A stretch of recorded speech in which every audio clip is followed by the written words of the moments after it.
Hello everyone, I hope you all are fine.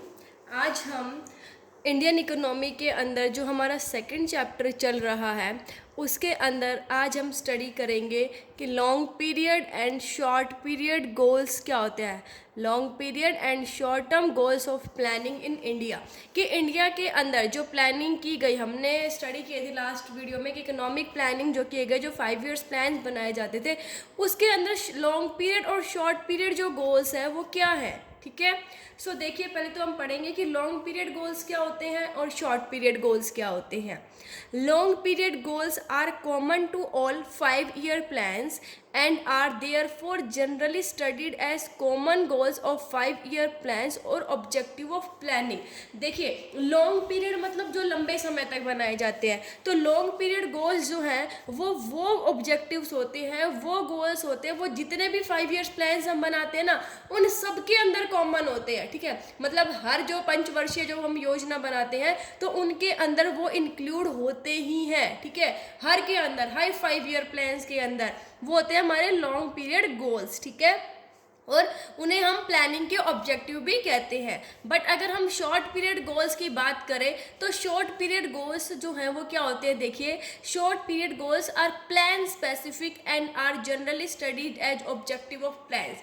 जो short period goals है वो plan specific होते हैं, मतलब कि वहाँ पर तो क्या था कि वो गोल जो सभी पंचवर्षीय योजना में कॉमन है। ठीक है, लेकिन जो शॉर्ट पीरियड गोल्स क्या है, जैसे एक 5 ईयर प्लान, एक बार 5 ईयर प्लान बना लिया हमने, उसको अचीव करने के लिए जो हम शॉर्ट टर्म गोल्स बनाते हैं। ठीक है, हर 5 ईयर प्लान्स के यहाँ पर गोल अलग अलग होंगे। Short term goals long period में क्या है कि जितने भी आप 5 ईयर प्लान्स बनाओ वो सब कॉमन होंगे। लेकिन मान लीजिए एक 5 ईयर प्लान बना लिया, ठीक है, 1951 से 56 ये हो गया प्लान, तो इन 5 ईयर्स के बीच, ठीक है, इन 5 ईयर्स में जो हमने लॉन्ग टर्म ऑब्जेक्टिव्स है, लॉन्ग टर्म गोल्स है, उनको अचीव करने के लिए, ठीक है, जो हम शॉर्ट पीरियड गोल्स बनाते हैं, उन मतलब जो हम शॉर्ट पीरियड ऑब्जेक्टिव सेट करते हैं वही क्या है, शॉर्ट पीरियड गोल्स। क्योंकि हम क्या कर रहे हैं कि उनको अचीव करने के लिए जो एक 5 ईयर प्लान्स है उनमें जो हमारे गोल्स हैं उनको अचीव करने के लिए जो हम छोटे छोटे गोल्स बना रहे हैं, छोटे छोटे ऑब्जेक्टिव्स बना रहे हैं, उसे हम शॉर्ट पीरियड गोल्स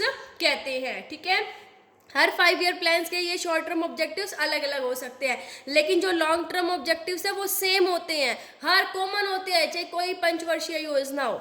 अब बात करेंगे हम कि लॉन्ग पीरियड गोल्स और ऑब्जेक्टिव्स होते कौन कौन से हैं। लॉन्ग पीरियड गोल्स देखिए, सबसे पहला है जीडीपी ग्रोथ। सबसे पहला ऑब्जेक्टिव क्या होगा कि जीडीपी ग्रोथ। देखिए, चाहे आप कितने भी 5 ईयर प्लान्स बना लीजिए, हर का ऑब्जेक्टिव क्या रहेगा कि कम से कम उसके अंदर जीडीपी की क्या हो, ग्रोथ हो। ठीक है, अब जीडीपी ग्रोथ का मतलब क्या है, increase in the flow of goods and services in the economy, कि हमारी इकोनॉमी के अंदर गुड्स एंड सर्विसेज का फ्लो बढ़ना। ठीक है, मतलब गुड्स एंड सर्विसेज ज़्यादा प्रोड्यूस होना, गुड्स एंड सर्विसेज ज़्यादा प्रोड्यूस होना, इसी को ही हम इकोनॉमिक ग्रोथ कहते हैं। मतलब हमारी जब जीडीपी ग्रोथ होगी तो इकोनॉमिक ग्रोथ होगी। क्यों? क्योंकि जब गुड्स एंड सर्विसेज और बनाई जाएगी, ठीक है, प्रोडक्शन किया जाएगा, उसके लिए क्या किया जाएगा, लोगों को लगाया जाएगा, एम्प्लॉयमेंट अपॉर्चुनिटीज बढ़ेंगी। ठीक है, तो जीडीपी ग्रो करेगी तो हमारे इकोनॉमिक ग्रोथ जो है वो ऑटोमेटिकली होगी। तो लॉन्ग पीरियड ऑब्जेक्टिव क्या होते हैं, सबसे पहला क्या है, जीडीपी ग्रोथ। अब जीडीपी की ग्रोथ जो है वो दो चीज़ों पर डिपेंड करती है।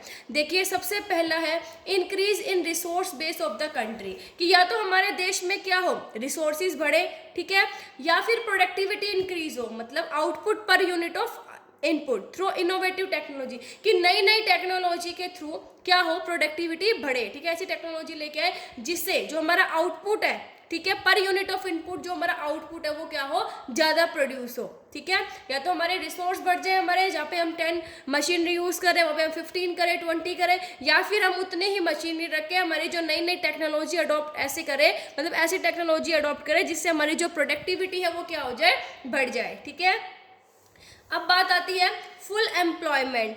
फुल एम्प्लॉयमेंट भी होता है लॉन्ग पीरियड ऑब्जेक्टिव। अब देखिए, फुल एम्प्लॉयमेंट क्या होता है, it is a situation when all the people who are able to work are willing to work at the market wage rate are getting work। full employment का मतलब है वो situation जहाँ पर सभी लोग जो काम करने के लिए एबल है और इच्छुक भी है, मतलब काम करने के लिए एबल भी है और वो काम करना भी चाहते हैं, जो मार्केट में वेज रेट चल रहा है उनको काम मिले, मतलब फुल एम्प्लॉयमेंट सिचुएशन वो हो गई जहाँ पर सबको रोजगार मिले। किनको जो उस काम करने के लिए एबल है और वो चाह भी रहे कि हम काम करना चाहते हैं उस मार्केट वेज रेट पर, तो उन सबको क्या मिले, रोजगार मिले, मतलब फुल एम्प्लॉयमेंट हो, वो होता है long period objective. Full employment जो है वो प्लानिंग का सोशल ऑब्जेक्टिव होता है, ठीक है, जो कि किसके ऊपर फोकस करता है, इंक्लूसिव ग्रोथ के ऊपर, ठीक है, मतलब आंतरिक ग्रोथ हो, मतलब हमारी इकोनॉमिक ग्रोथ हो करे लेकिन वो किसी के ऊपर डिपेंड ना रहे, खुद ही क्या हो, ग्रो, मतलब हमारे जो देश के जो लोग हैं, ठीक है, वो खुद अपनी ग्रोथ करें, मतलब ग्रोथ के प्रोसेस के अंदर वो पार्टिसिपेट करें। देखिए इंक्लूसिव ग्रोथ का क्या मतलब है, more and more people should participate in the process of growth, growth के प्रोसेस में हमारे यहाँ के लोग ही पार्टिसिपेट करें, और benefit of growth must be share across wider section of the society, और इस ग्रोथ का बेनिफिट जो है वो सोसाइटी के हर सेक्शन को मिले, ठीक है। नेक्स्ट है हमारा इक्विटेबल डिस्ट्रीब्यूशन और इक्विटी। देखिए थर्ड लॉन्ग टर्म ऑब्जेक्टिव क्या है कि इक्वल डिस्ट्रीब्यूशन हो, ठीक है, कहता है growth serves virtually no purpose in a society where rich tends to become richer and poor continue to struggle even for essential of life. ये कहता है कि उस सोसाइटी के अंदर ग्रोथ का कोई मतलब नहीं है जहाँ पर जो अमीर है वो तो और ज़्यादा अमीर होते जाए और जो गरीब है उनको अपनी मतलब ज़रूरतों के लिए भी क्या करना पड़े, बहुत ज़्यादा स्ट्रगल करना पड़े, ठीक है। सो ये कहता है कि इक्विटेबल डिस्ट्रीब्यूशन एक ऑब्जेक्टिव है इसका कि जो इनकम है उसका इक्विटेबल डिस्ट्रीब्यूशन होना चाहिए। Benefit of growth must spread across all sections of the society, और जो ग्रोथ का बेनिफिट है वो सोसाइटी के हर सेक्शन को मिले, ये नहीं कि जो अमीर है ओनली उनको मिले, अमीर जो है वो और अमीर होते रहे और गरीब होते रहे। और यहाँ पर इक्विटेबल डिस्ट्रीब्यूशन ऑफ इनकम का क्या मतलब होगा, सोशल इक्वालिटी, ये मतलब सोसाइटी के अंदर इक्वालिटी होनी चाहिए। नेक्स्ट आता है मॉडर्नाइजेशन। मॉडर्नाइजेशन क्या होता है, देखिए it refers to updation and adoption of modern technology in the process of growth. देखिए क्या कहता है कि टेक्नोलॉजी को अपडेट करना या अडॉप्ट करना। देखो भाई अपडेशन मतलब अपडेट करना, जैसे नए नए फीचर्स हम अपडेट करते हैं, ठीक है, जैसे हम लोग क्या करते हैं अपने फ़ोन एंड्रॉयड फ़ोन यूज़ करते हैं, नया नया वर्जन आता है तो उसको हम अपडेट करते रहते हैं, ठीक है। और अडॉप्शन का क्या मतलब होता है, पुराने की जगह नई चीज़ अडॉप्ट करना, नई चीज़ यूज़ करना। अब देखिए जैसे कि हमने क्या किया, लाइक कीपैड फोन को छोड़कर हम क्या करने लगे, एंड्रॉयड फोन्स यूज करने लग गए, ठीक है, तो मतलब उसको छोड़कर अब हम एंड्रॉयड फोन कर रहे हैं, वो तो क्या होगा एडॉप्शन। और उस एंड्रॉयड फोन के अंदर ही हम लेटेस्ट वर्जन अपडेट करते रहते हैं ताकि हमें नए नए फीचर्स मिल सके, उसे अपडेशन कहते हैं। ये कहता है जो आउटपुट है उसको कैसे इंक्रीज हो सकते हैं, या तो रिसोर्सेज इंक्रीज हो, ठीक है, या फिर हमारी नई नई टेक्नोलॉजी का यूज़ किया जाए। जैसे जो ग्रीन रिवॉल्यूशन आया था इंडियन एग्रीकल्चर के अंदर, वो सबसे बड़ा एग्जांपल है, हरित क्रांति। वहाँ पे क्या था, हाई यील्ड वैरायटी के जो सीड्स है वो यूज़ किए गए, जिससे कि प्रोडक्टिविटी जो है एग्रीकल्चर में वो बहुत ज़्यादा इंक्रीज हुई, ठीक है। सो मॉडर्नाइजेशन भी एक लॉन्ग टर्म ऑब्जेक्टिव है।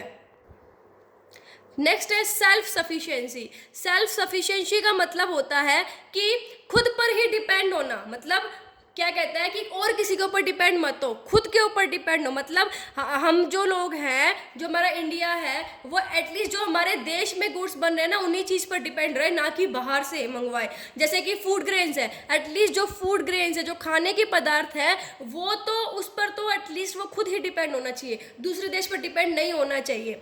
क्यों नहीं होना चाहिए, देखो 1965 के अंदर जब इंडिया पाकिस्तान का वार हुआ, इंडिया पाकिस्तान का युद्ध हुआ, तो जब हमारा जो देश है ऑलमोस्ट जीतने ही वाला था, तो यूएस ने धमकी दे दी थी कि अगर इंडिया पाकिस्तान के साथ जो लड़ाई है वो ख़त्म नहीं करता है तो वो वहाँ से जो फूड ग्रेन का एक्सपोर्ट कहाँ पे होता था, जो हमारे खाने की चीज़ें वो यूएसए से आती थी, ठीक है, तो वो बंद कर देगा।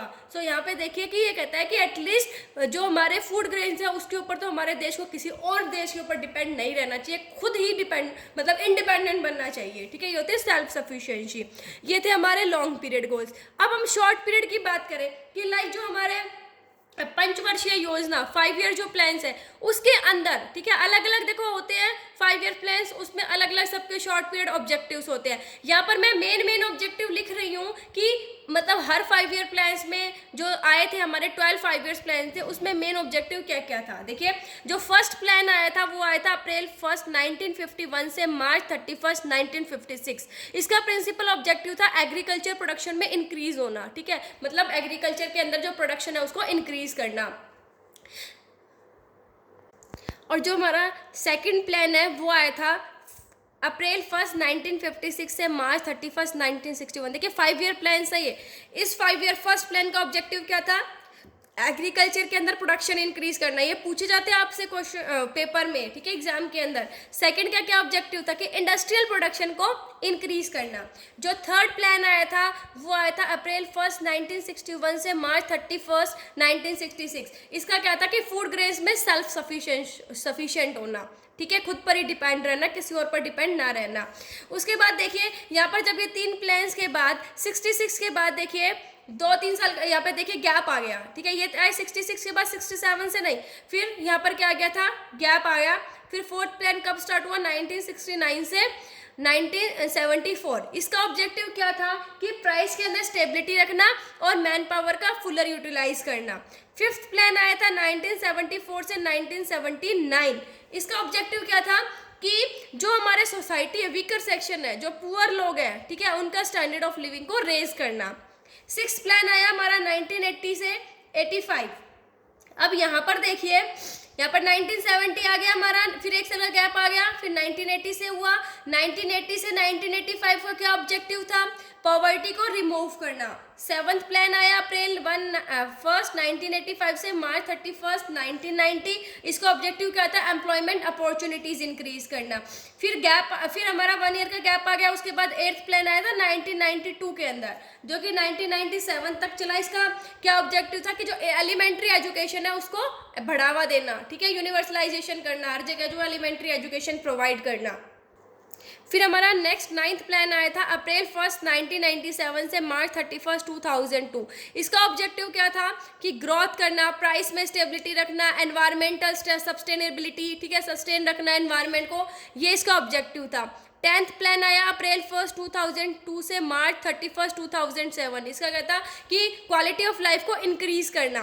11th प्लान आया 2007 से 2012 तक, जिसका क्या ऑब्जेक्टिव था, पॉवर्टी कम करना, जॉब क्रिएट करना और हमारे एनवायरनमेंट को प्रोटेक्ट करना।